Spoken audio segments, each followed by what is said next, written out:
우선 하나님의 진노의 막대기로 말미암은 그 고난을 예레미야는 계속해서 보아온 사람이다, 이렇게 얘기를 하고 있습니다.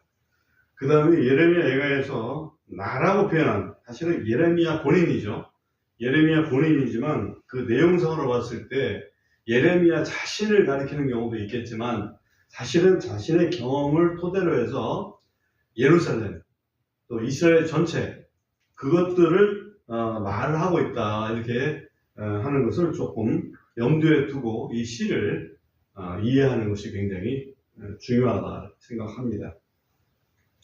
그 다음에 2절에 보면 하나님께서 나를 어둠 속으로, 빛이 아니라 어둠 속으로 데려가셨다. 그 다음에 3절에 보면 그분께서 돌이켜서 확실히 나를 대적하시고 그분께서 자신의 손으로 온종일 나를 대적하시는도다. 이게 하나님은 우리를 대적하시는 분이 아니고 하나님은 우리를 도우시는 분이란 말이죠. 그런데 하나님이 대적하신다고 표현한 것은 하나님이 진노를 내리시기 때문에 그걸 감정적으로 그렇게 표현을 한 것입니다. 그러니 믿는 도끼에 발등시킨다고, 그죠? 믿었는데 이렇게 믿은 사람한테 배신감을 느끼는 이런 어떤 그 소외가 좀 있습니다. 왜냐면 본인이 잘못하면 생각 안 하고, 하나님, 내가 그래도 하나님 섬긴다고 섬기는 사람인데 왜 나한테, 왜 내가 이렇게 고난당해야 되는 겁니까? 예를 들면 윤석열 대통령이 지금 깜빵에서 이렇게 고난당하고 계신데, 하나님 정말 그 성경을 그 어느 때보다도 열심히 읽고 그렇게 회개하고 또 이렇게 기도도 하고 이렇게 살아가고 있잖아요, 그 깜방 속에서. 그럼에도 불구하고 하나님께서 왜 사형 구형까지 이렇게 허락하시나, 이런 생각이 막 들 거예요. 그러나 결과는 하나님께서 하시는 거니까 하나님께서 선한 결과를 인도하실 줄로 믿습니다. 그래서 이 1절부터 아까도 말씀드렸지만 18절까지는 예레미야가 이런 그 고난의 경험을 설명을 좀 하고 있습니다. 어떻게 고난을 이렇게 경험했는지. 4절, 5절, 6절도 보면 이게 하나의 큰 테마는 그 세 구절씩 이렇게 나눠져 있다고 볼 수 있어요. 4절에 보면 그분께서 내 살과 살갗을 늙게 하시고 그분께서 내 뼈들을 꺾으셨도다. 그분께서 나를 치시려고 쓸개즙과 해산의 고통으로 쌓아 올려 나를 에워싸셨도다. 그분께서 나를 죽은 지 오래된 자들 같이 어두운 곳들에 두셨도다. 여기 보면 4절에는 늙게 하시고, 그게 이제 빌라라고 하는 알레스 다음에 베트인데, 이 베트로 시작되는 단어가 이제 늙게 하시고 이제 그런 겁니다. 그 다음에 이제 5절에서는 에워싸셨도다, 6절에서는 어두운 곳들에 라는 이런 표현들이 바로 이제 그 베트로 시작하는 그런 단어들인데, 여기 보면 아무튼 이 고난의 상태가 대표적으로 본다면 죽은 지 오래된 자들처럼 어두운 곳들에 방치해 놓으신 그러한 그 고난을 지금 표현을 하고 있다. 그 다음에 7절, 8절, 9절에 보면 그분께서 내 둘레에 울타리를 치사 그랬는데, 이 울타리가 가다르라고 하는 김멜에서 시작되는 그런 단어입니다. 그분께서 내 둘레에 울타리를 치사 내가 나갈 수 없게 하시고 그분께서 내 사슬을 무겁게 하셨도다. 또한 내가 부르짖고 소리칠 때 라고 했는데, 또한, 이것이 이제 이렇게 또한이라고 번역이 되어 있지만 이것이 여기 보면 8절에 보면 also라고 이렇게 되어 있어서 또한, 이게 맞죠. 그런데 원어성으로 이렇게 쭉 봤을 때는 심지어 라고 이 정도로 또 의미가 있다고 봅니다. 뭐냐면 울타리로 다 쳐놓고 나갈 수도 없게 만들었는데 거기다가 내가 부르짖어도 소리도 안 들으신다, 이거지. 한마디로 내가 부르짖고 소리칠 때 그분께서 내 기도를 물리치시는구나. 9절에 보면 그분께서 다듬은 돌로 내 길들을 둘러싸시고 그분께서 내 행로들을 굽게 하셨도다. 다듬은 돌이라는 것은 뭔가 정성스레, 그죠? 값을 들여서, 공을 들여서, 만든 돌이 다듬은 돌이란 말이야. 그걸로 뭘 하냐면 의도를 가지고, 우리, 예레미야로 하여금, 이렇게 잘못 가도록, 또는 정로로 가지 못하게, 이렇게 이제 만들어 놓으셨다 이거죠.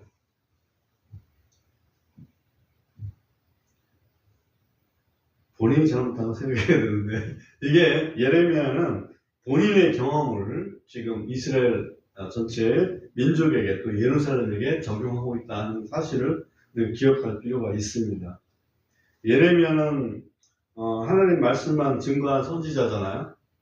그럼에도 불구하고 그 세력들, 권세 있는 세력들한테 미움을 받아가지고 왕궁의 그 감옥 속에, 그 다음에 그것도 지하의 땅굴 속에다가 이렇게 갇히는 그런 그 고통을 당한 그런 장본인이라고. 그러니까 그 고통을 당할 때 하나님의 진노가 어떤 건지 느꼈을 거 아니에요? 본인은 잘못한 게 없는데, 그거를 이제 그런 경험을 이스라엘에 적용해서 이렇게 노래를 하고 있어요. 그 다음에 10절부터 이제 12절까지가 그 다음 단어로 되는 건데, 거기 보면 10절에 그분께서는 내게 숨어 기다리는 곰 같고 해서 곰 있죠. 곰이 이제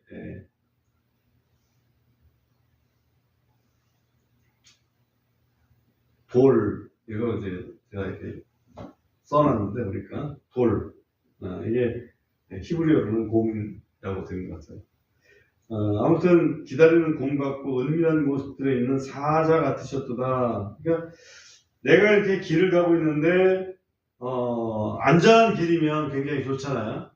근데 안전하지 않은 그 길을 만들어 놓고 글로 갈 때 곰처럼 사자처럼 딱 기다리다가 나를 뭐랄까 힘들게 만드신다. 그 얘기를 얘기하고 있는 겁니다. 11절을 보면 그분께서 내 길들을 옆으로 빗나가게 하시고 나를 끌어당겨 산산조각 내시며 그분께서 나를 황폐하게 하셨도다.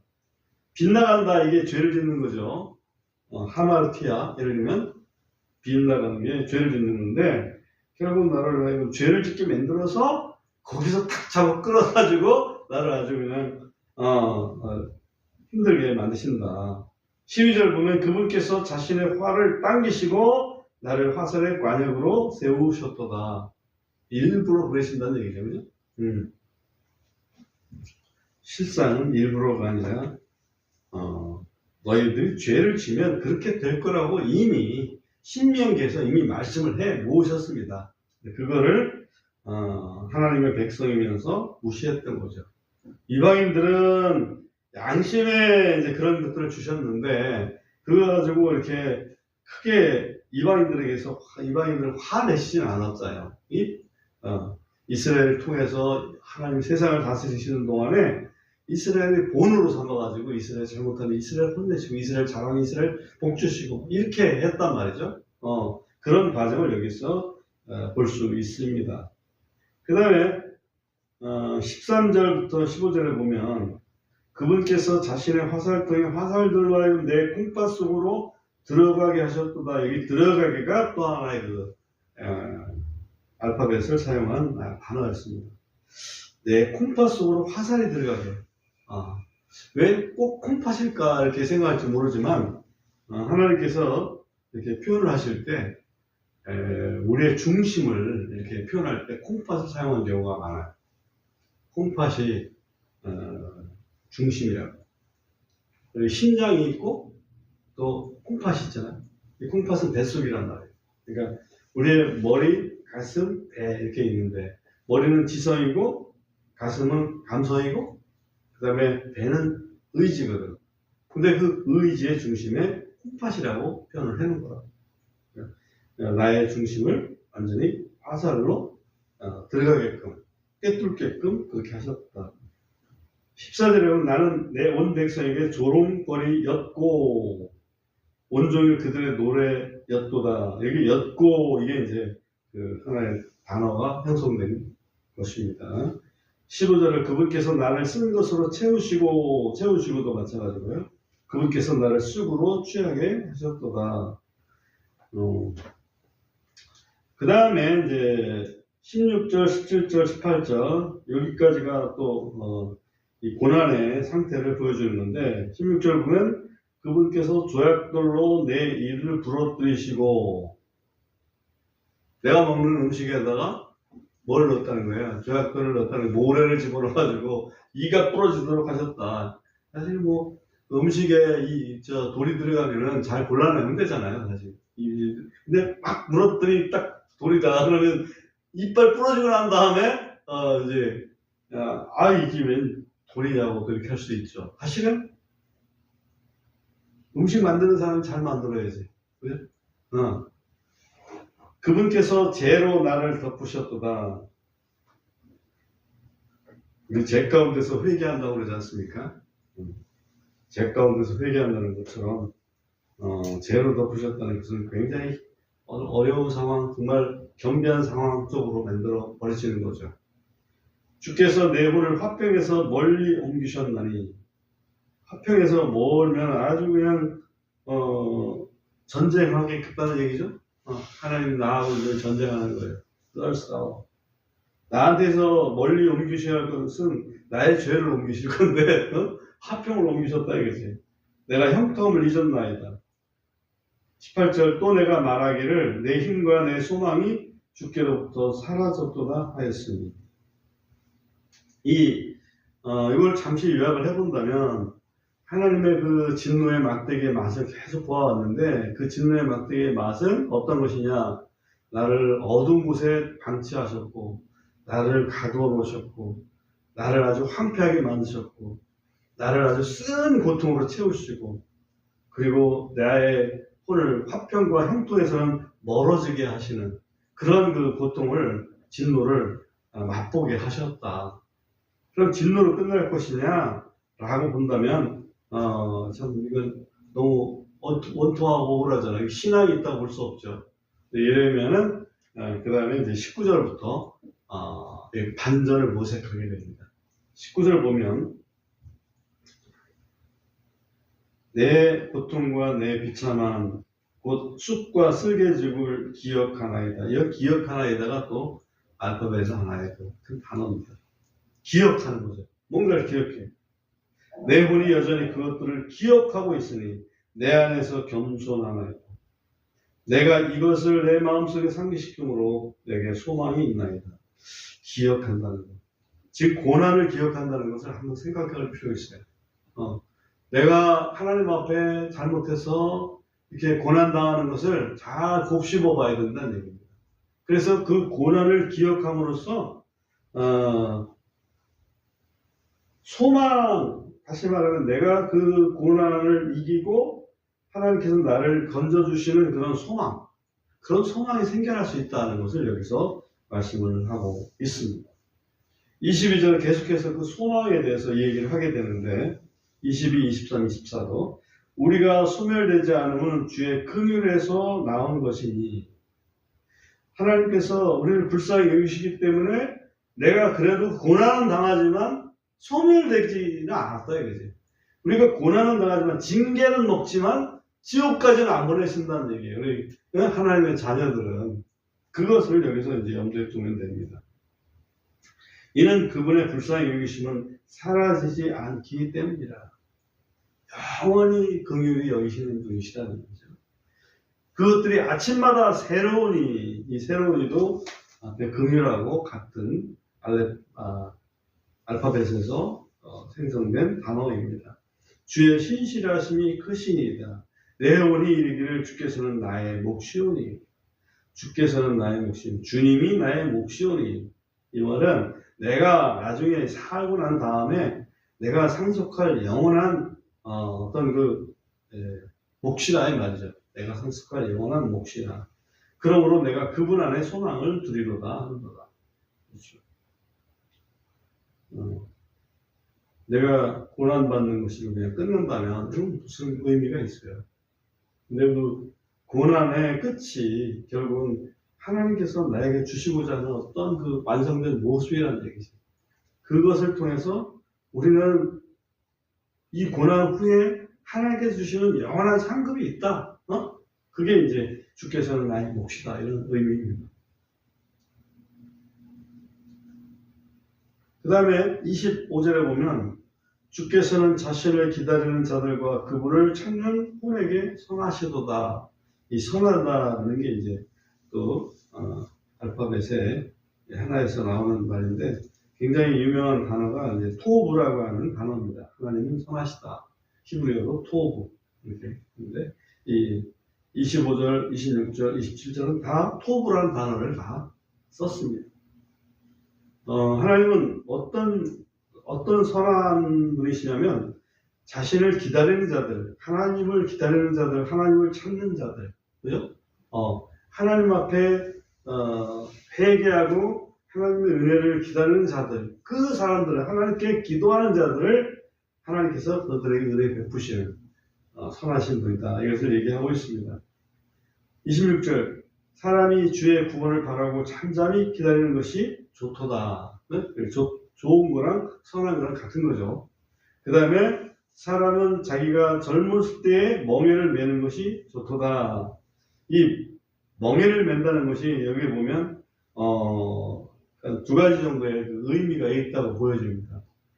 하나는 우리가 멍에를 맨다는 것은 어차피 일을 해야 되잖아요. 우리가 힘든 일을 해야 되는데 그 힘든 일을 젊을 때에 해서 그 결과를 가지고서 그 후에 평안하게 살아가는 것이 좋죠. 당연히.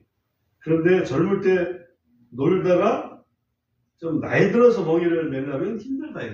그런 하나의 의미가 있고 또 하나는 이 멍에라는 것을 예를 들어서 앞에서 예레미야가 1장 2장 쪽에서 보면 하나님께서 우리 죄들 때문에 우리 죄를 멍에를 딱 매가지고 힘들게 만드셨다 이거잖아요. 다시 말하면 우리가 죄로 인한 고통을 먼저 겪고 그 죄에서 벗어나서 정말 하나님을 신실하게 섬기는 날이 길수록 이것은 우리에게 좋다. 이렇게 이제 두 가지 차원에서 생각을 할 수가 있습니다. 지금 테마가 바뀌어서 아까는 내가 이런 고난 저런 고난 막 당했다 했는데 지금은 뭔가 내가 기억을 하고 하나님을 바라보고 그러면서 소망이 생기고 그죠? 이렇게 나의 몫이 생기고 뭐 좋은 일이 있다 이거지. 그 다음에 28절, 29절, 30절 세 구절도 보면요. 그는 홀로 앉아서 잠잠하나니 여기서 앉아서 이게 또 하나의 단어인데 잠잠하나니 이는 그분께서 그것을 그에게 지우셨기 때문이라. 그러니까 멍에를 매는 게 좋은데 멍에를 하나님께서 지우셨으니까 그러니까 내가 잠잠하게 견뎌내는 게 맞다. 이제 그런 얘기를 하는 겁니다. 29절 보면 그가 자기 입을 흙 속에 두는 것은 혹시 소망이 있을까 함이라. 흙 속에 자기 입을 둔다는 얘기는 하나님 앞에 잘못했을 때 내가 회개하는 그런 마음을 여기서 보여줍니다. 그러면 내가 잘못했을 때 내가 회개하면 하나님께서 용서해 주실 거니까 뭔가 혹시나 소망이 있지 않겠나? 내가 하나님 앞에 회개하면 이제 이런 의미죠. 30절 그가 자기를 치는 자에게 자기 뺨을 내주어 자기를 치욕으로 가득 채웠도다. 이 말씀이 신약성경에서도 보면 누군가가 자기를 악하게 했다 이거지. 악했는데 놔둬라. 그들의 악행이 내가 당할 어떤 징계 대신에 그죠? 그걸 감당해내는 경우도 있겠다. 그런 표현이 좀 비슷한 표현이 있잖아요. 그것처럼 자기를 치는 자에게 자기 뺨을 내주어서 나를 때린다 이거지. 그럼 내가 그래 이쪽 편 대신 이쪽 편 때리세요라고 내주어서 내가 아주 모욕을 당한다 이거지. 모욕을 당하는 것이 오히려 나한테는 소망이 될 수 있다. 네, 그런 표현입니다. 그 다음에 이제 31절부터 또 33절에 이는 이렇게 하는 표현이 키라고 하는 그 단어를 쓰는 건데요. 이는 주께서 영원히 버리지 아니하실 것이기 때문이니, 그러니까 하나님은 우리를 버리지 않는다. 영원히 버리지는 않는다. 지금 잠시 문제다. 때문이니 비록 그분께서 근심하게 하실지라도 여전히 자신의 풍성한 긍휼을 따라 불쌍히 여기시리라. 그러니까 지금은 근심하게, 지금은 고난을 주시지만은 그분은 본래 긍휼이 풍성하신 분이기 때문에 불쌍히 여겨주실 것이다. 그런 얘기죠. 그 다음에 33절에 보면 이는 이렇게 시작되는데 그분께서 일부러 사람들의 자녀들을 괴롭게 하거나 근심하게 하지 않으시기 때문이다. 일부러 괴롭게는 안 하신다는 거지. 뭔가 목적이 있으시다. 그러니까 우리 그리스도인들에게 징계를 주시는 것은 우리가 잘못했기 때문에 징계를 주시는데, 징계를 일부러 주시는 게 아니라 우리에게 목적이 있어서 우리를 더 낫게 해주시려고 징계를 주시는 거지, 그냥 그 징계 자체로 하시려고, 벌 자체로 이렇게 목적을 두는 건 아니시다. 이것을 여기서 알 수가 있습니다. 그 다음에 34, 35, 36 요 세 구절도 보면은 땅의 모든 죄수들을 자신의 발로 짓밟는 것과 지극히 높으신 이의 얼굴 앞에서 사람의 권리를 외면하는 것과 사람이 자기의 사정을 밝힐 때 그를 뒤엎는 것은 주께서 인정하지 아니하시는도다. 이게 아주 재판을 공정하게 하지 못할 때는 이런 현상이 있잖아요. 죄수들을 그냥 무조건 질밟아. 그리고 사람의 권리들을 다 외면해. 그리고 나는 이러이러한 사정 때문에 이렇게 했습니다라고 해도 그거를 뒤엎어. 그런 불공정한 판단은 하나님이 인정하지 않으신다. 그러니까 하나님은 그런 분이다 이거죠. 우리가 뭔가 잘못했지만 우리가 실수할 만해서 잘못했다 이거지. 그지? 그래서 그거를 하나님은 인정해 주셔. 근데 그거를 인정하지 않는 것은 그거를 어기는 너 무조건 잘못했잖아요. 무조건 때리고 보는 이거는 하나님이 인정하지 아니하신다.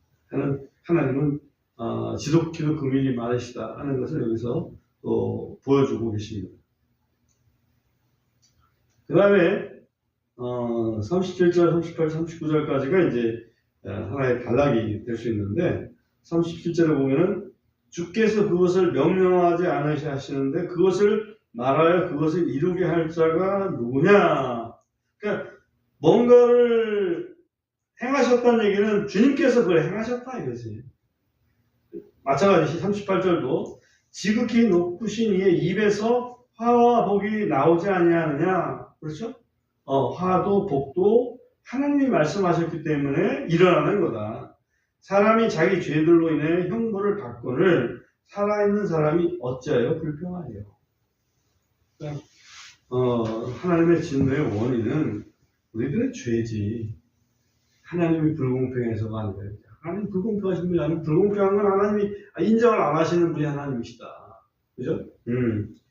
그래서 이걸 한번 또 정리를 해보면, 우리가 어떤 고난을 당할 때에 그걸 하나님이 주신 징계라고 생각하고서 그것을 잘 기억할 때에 내가 살아남을 어떤 구원받을 어떤 소망이 생겨나는 것이다. 왜? 하나님은 긍휼이 풍성하신 분이고 또 끝까지 신실하신 분이기 때문이다. 그리고 하나님은 하나님의 구원을 기다리는 그 혼에게 선을 베푸시는 분이기 때문이다. 그리고 그 하나님께서 주신 것을 알고 잠잠히 있어야 그게 소망이 되는 것이다. 주님은 영원히 우리를 버리지 않는 그런 분이시다.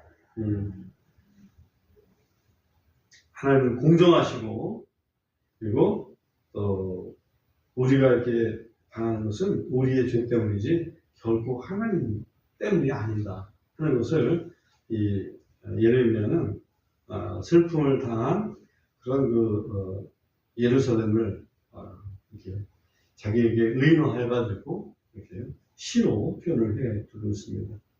그래서 결론적으로 이 전반부에서 정리를 해본다면 하나님의 진노를 하나님의 속성을 비추어서 생각해 볼 때 이것은 우리의 죄로 인한 결과지 그것이 하나님이 일부러 우리한테 하시는 건 아니다.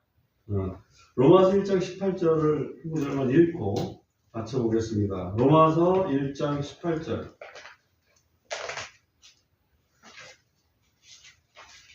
이 말씀을 읽다가 로마서 1장 18절이 좀 생각이 났습니다. 제가 읽겠습니다. 이는 하나님의 진노가 불의 안에서 진리를 억누르는 자들의 모든 불경건과 불의를 대적하여 하늘로부터 계시되어 있기 때문이라.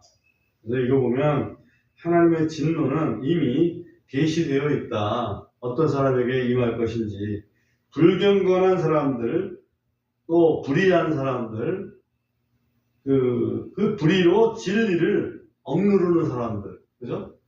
그런 사람들한테 하나님의 진노가 임할 것을 이미 계시해 놓으셨다.